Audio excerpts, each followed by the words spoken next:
One more again, Harley. One more again. No, you can't smoke it. What's happening, YouTube family? It's your boy Keebaloo coming at you again for another house blend that I picked up from my favorite little spot. It's a little pig, a little shorty. It's a Connecticut blend. So we're going to twist the tail. We're going to put some fire to this end. We're going to have a little opinionated conversation about this particular cigar. You know what I'm saying? That smoke, buddy? Harley? She got tricks. Till then, peep the intro.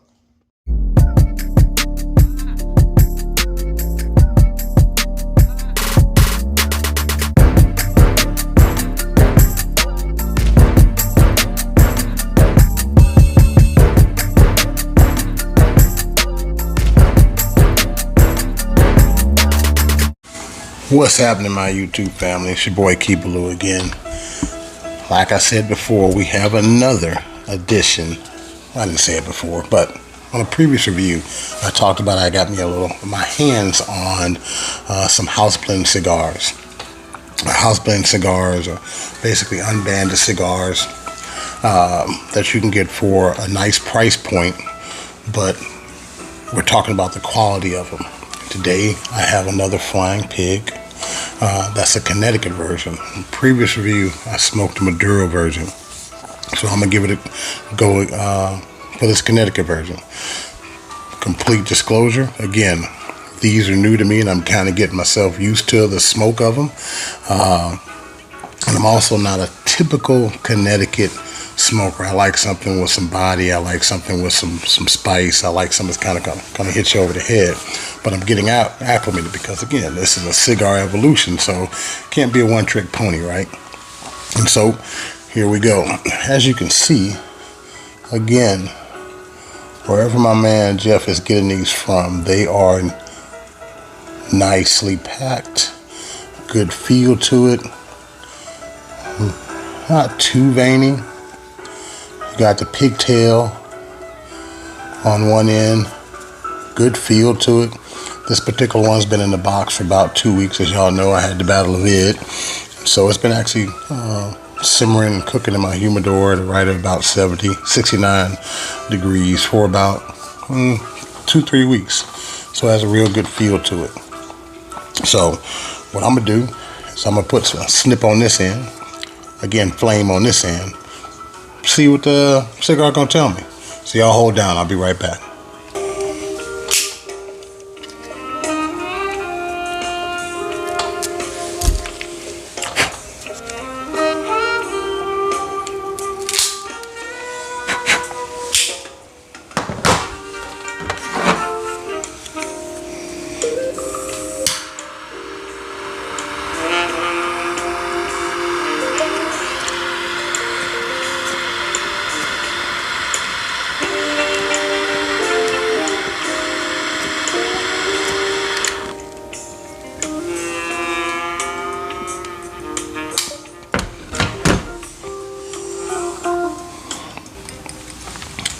What's happening, family? Got a little intro light onto this Connecticut Flying Pig. Went ahead with a V-cut on it. I did snip off the pigtail, but I wanted a little bit more draw than what I got on that one. So far, so good. What I didn't tell you is on the aroma, I got a little bit of a hay or grassy note from the wrapper. Again, a little bit of veininess. Firmly packed, a little bit of give on the middle of the cigar. The cold draw, the pre-light, however you want to call it. My note said I had like I said, I had hay.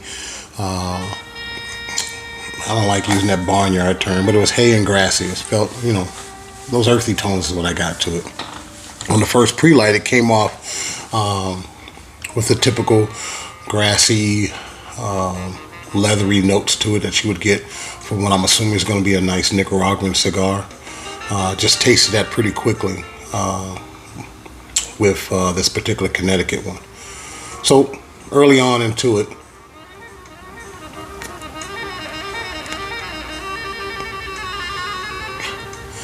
I get those flavors. Unlike the Maduro pig, where the flavor was just pronounced, and off the first light up, off the first retro, this was a lot more subtle. So I'm hoping that it builds up a little bit. See how it burns. I got a little bit of a wonky burn. I think I had that flame a little bit too close to that, and a lighter wrap or two. But nice tone, nice texture for Connecticut. Not too oily. So far so good though. So we're gonna let her tell me a story. Y'all hold down. What's happening, my YouTube family? Keebaloo back at you again, talking with the Connecticut flying pig, if you would. Lovely cigar so far for Connecticut. As I'm getting down to it, my notes are telling me about the first of all, it's about a mild to medium strength. However, the spice has picked up a little bit on this particular Connecticut. Still getting that earthy hay type. Earthy hay. I'm getting hay. The earthy tones I'm picking up are similar to kind of like a leather taste to it. Not a lot of distinct flavors. It's not as nutty as I kind of look for, but I'm getting the hay or grass, if you would. The spice again is on the back part of the palate, and that lingers on with the mouthfeel. Let's take a little draw.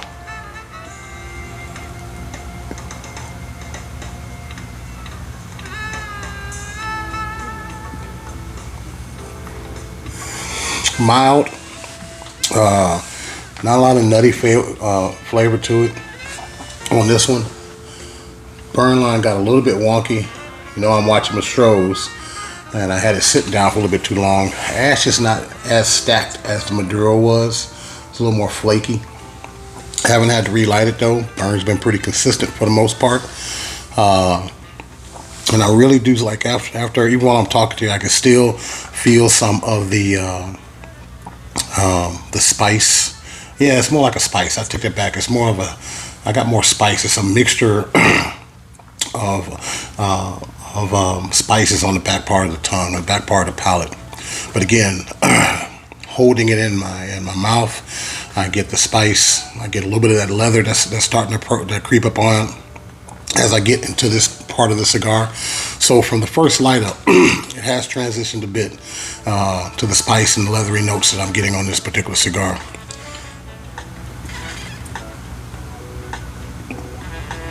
The retro ale is extremely mild. It's hard to pinpoint that flavor right now. It's familiar with Connecticut, so that mild, even note, but I'm having a hard time identifying it right now. Definitely get that soil, or getting that, you know, like what you get from a nice Nicaraguan cigar. That pepper's almost like an Ecuadorian type Connecticut or something like that. It's familiar, but it's hard to pinpoint right now. It's one of the cool things about house blends, because I'm a novice when it comes to identifying my palate, especially now coming off of COVID and regaining my taste sensations back. I do taste it. It's just hard for me to identify right now. It's not as pronounced as the Maduro was. Real subtle, but it's flavorful. It's not, you know, one note or bland or anything like that.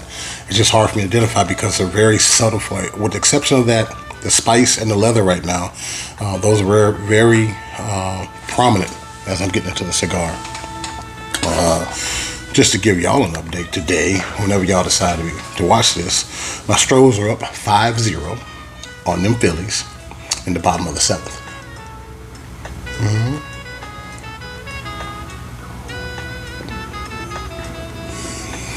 I'm enjoying it.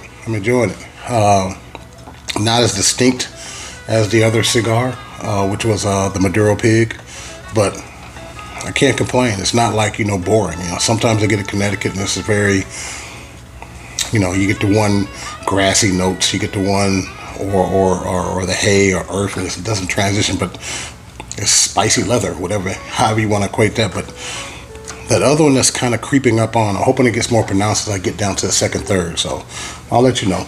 Y'all hang tight. Peep the game. What's happening, family? We're getting on down to the getting into the second, third of this Connecticut Flying Pig House Blend that I picked up from my favorite little spot, Empire Cigar Lounge in Central Texas. If you get down over the Austin area, Pflugerville area, go check them out. Nice little vibe. Like I said, well-constructed house blend cigar.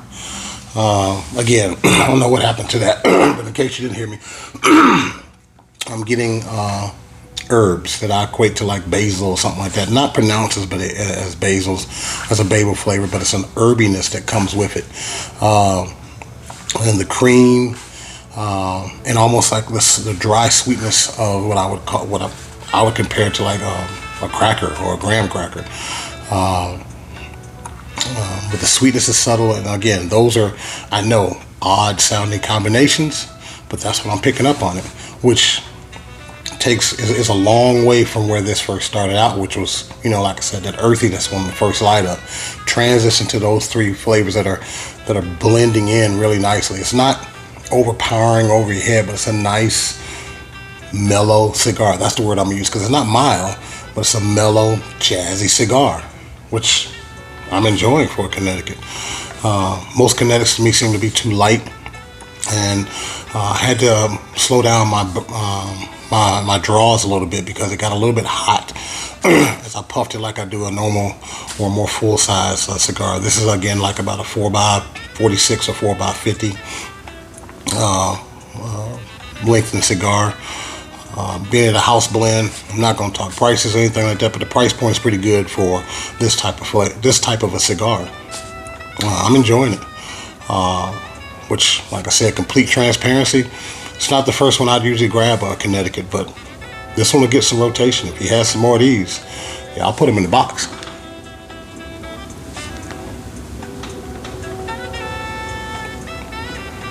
Yeah, that particular draw, creamy graham cracker flavor. The herb or the urbaness of it is dying off, and I'm getting that creamy graham cracker flavored profile, and it's really good. And again, the word I'm gonna use is not mild, but mellow. It's a real mellow, jazzy conversation I'm having with this particular cigar. And as you see, look at that ash. I mean, it's a little flaky, but it's packed in there. Well constructed cigar, well constructed.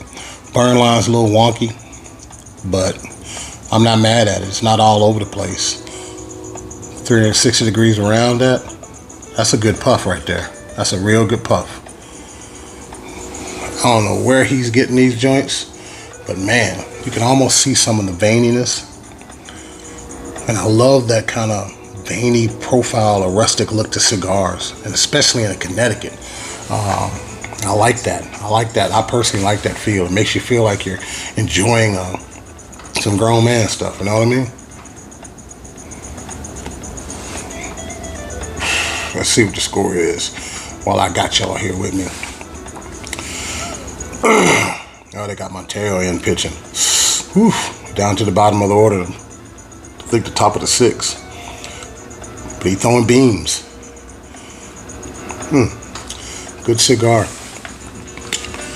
Hold down. Be right back. Oh. We back, family. Getting down to the final wrap up of this Nicaraguan, which I believe is Ecuadorian Connecticut cigar. Just my thoughts. I don't know. The spices was making me think that way. Connecticut Flying Pig House Blend cigar. The graham cracker creaminess is still pretty prevalent as I'm getting into it. The leather has died off for the most part. Creaminess, deliciousness, mellow cigar. Construction's been good throughout. Burns has been good. Smoke output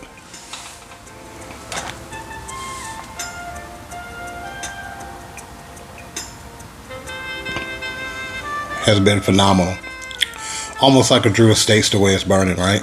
A Drew Estates blended cigar. And I'm not saying that's what this is, but it's a good cigar.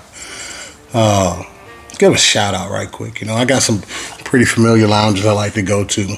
Empire Cigar Lounge, East Pecan Cigar Lounge, Zodiac's, Ashes Cigar Lounge, Smoker's Abbey. A lot of good places around here in the Central Texas area you can go and enjoy. Good company, good fellowship, good vibes. What's happening, family? Wrapping up this Connecticut blend. This Connecticut wrapped house blend cigar that I picked up from Empire Cigar Lounge. Really awesome stick. Really mellow cigar. Their herb has died down pretty much, and I'm left with a creamy cracker or graham cracker, almost a honey graham cracker taste that's finishing off of this cigar, which is a nice finish for me going into the last part of the cigar. I'm gonna finish up watching the game. We're in the top of the ninth, 5-0. To give you an idea of when I'm recording this, right? Die-hard Strohs fan. Let's go. Awesome stick. For a house blend cigar, like I said, the price point, not gonna get into all that, but for a house blend cigar and a Connecticut blend, which again is not my go-to, but it's definitely as I evolve in my cigar journey, I'm quite impressed with this. I've had some house blends before, and they are what they are, you know. This one is an upper level type Connecticut. If I had to compare it to something, but like the Drew States Shade, definitely, you know, I'm just doing that as a comparison model for the style. Some of the flavor profiles are very similar. Creamy, mellow cigar. Not mild, but mellow. Real jazzy, really cool cigar that I found a lot of enjoyment into. I don't do it often enough, but I want to take time to give shout out to some of the other cigar lounges I frequent. Empire Cigar, East Pecan Cigar over in the Pflugerville area, Zodiac's, Georgetown, Ashes Cigar Lounge in Round Rock, Smoker's Abbey, black-owned places, good vibe, good feel, good time to get some fellowship in if you want to go have a good cigar and hang out with some good people and just disconnect for a little while. Like I said before, cigars are a communal type culture, you know. They bring people together. You can kind of just be in there and talk noise about sports, life, people watch, whatever the case may be. It's a real good pastime. It's a real awesome culture to be a part of, and I find a lot of enjoyment in it. So if you ever get a chance to get down to that Empire and you're looking for some house blend cigars that are good, this is it. It's early part of November. I get to hang out in the lab. It's not too hot, not too cold. Have a good conversation with my opinions on some sticks that I get my hands on. It's good to be back in the lab again after battling the vid. Actually, I have to go get a real light. I got too into this baseball game and let it sit down a little bit. And that's the first time I've actually had to relight this. I blame myself. I'm not gonna give a negative opinion on the cigar because of my non-focus behind. Man, she right back on champ status right here. So I hope y'all enjoyed this time with me. That's my little humble opinion on another cigar. Worthy of my time, worthy of the conversation that she gave. Nice little jazzy company that I had today. I did pair this with some more of this Gran Camino tequila, and that's really when it started to open up, when I was able to get some of those flavors that came in. I took a sip of this, and that's when that creamy graham cracker showed up, and that's pretty much what stayed towards as I get to the end of the cigar. So hope y'all have a good evening or doing whatever y'all doing. Appreciate the time, appreciate the viewership. Till the next time, Kiba out.